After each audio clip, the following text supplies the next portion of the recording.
do birds suddenly appear? Hi, and you're watching Weird Relationships. Now in tonight's show, we look at a story of a woman who fell in love with a spider. Little did Vicky know when she fell in love with Spyder that their relationship would soon turn into misunderstanding and even death. Was this really true love? We find out in an exclusive interview with Vicky herself here in the studio. Do I look okay? So Vicky, thank you for agreeing to do this interview with us. No problem. So could you tell us a little bit more of how you and Spyder met and how you fell in love? It must have been since I came back to Australia. I had a big night out one night, and as I was walking home, Spy kind of crept onto me without me even realizing. Now if Spy was still alive, he'd probably say that it was love at first sight. Like, as soon as he looked at me, he fell in love. And were you afraid of him? Well, obviously out of surprise, I was quite frightened at first. But the look on his face wasn't threatening at all. He was actually really nice. So then we started talking, and he was really funny. And that's when I knew he was the one. So how long did you two date before things got a little bit dangerous? It would have been a couple of weeks. Yeah.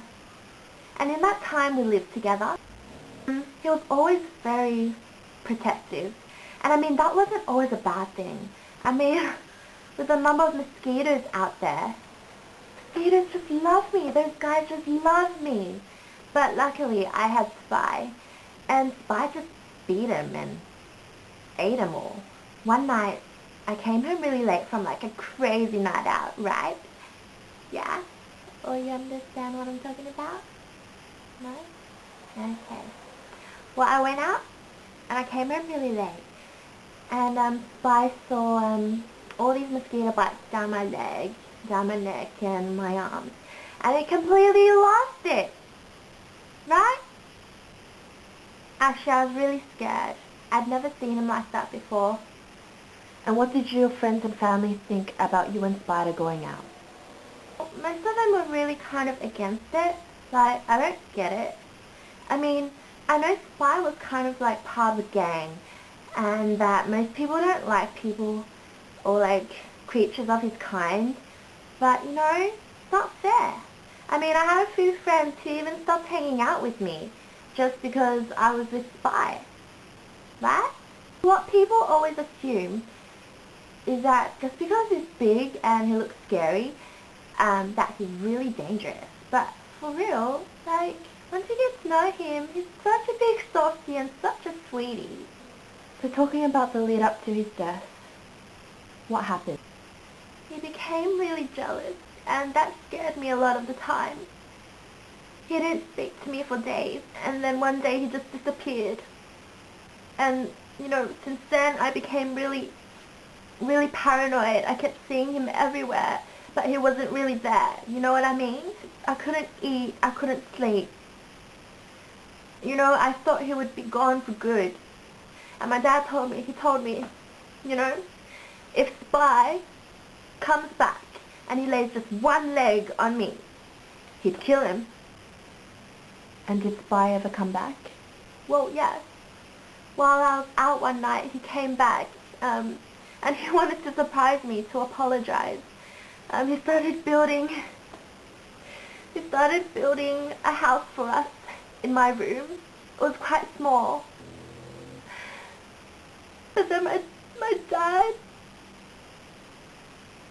Sorry, can you give me a moment?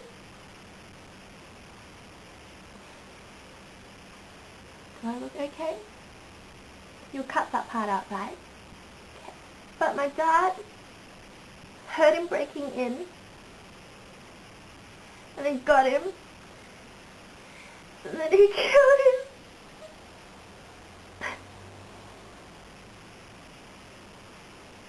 I'm sorry. No. I'm sorry. You see, I'm always attracted to these kind of guys. I'm always attracted to the bad guys. They either break my heart, cheat on me, Or like, my dad killed him. I've never met a good guy before. Are good guys fun? Because if they are, someone should really hook me up with a good guy. Is there hope for your love life in the future? Right now I'm just focusing on myself. And like my mom told me, you gotta get back on your feet, It's a tough world out there. You can't stay like this forever. So I'm gonna get on my feet and just love myself. Yes, well, good luck with that. Thank you for taking time out to come and speak with us. Thank you.